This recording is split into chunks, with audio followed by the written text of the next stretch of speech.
and we couldn't even if we wanted to. Bring every bit of your flawed self and all your chaotic circumstances to this day. Welcome the mess. From Dietrich Bonhoeffer. What sort of play is this, where God enters the world in the lowliness of the manger? The judgment of the world and its redemption is taking place here, and the Christ child in the manger is himself, the one who pronounces the judgment and redemption of the world.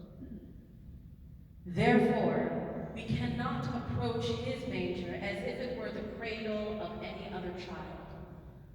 Those who wish to come to this manger will find that something is happening within them.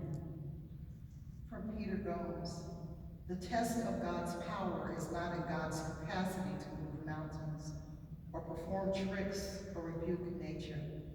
God's power is in God's capacity to make much of little. For that is what God does in creation. That is what God does at Christmas. And that is what God does with us, if only we let him. For the world of little Bethlehem was very real. Caesar Augustus was real, Herod was real, taxation was real, death and slaughter were real, and despair was real and normal. And in the midst of all of this, God had to be made real. Not in an ideal way, but in the flesh.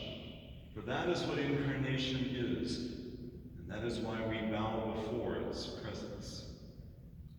The miracle of Christmas, what is it? Is it the star and singing angels?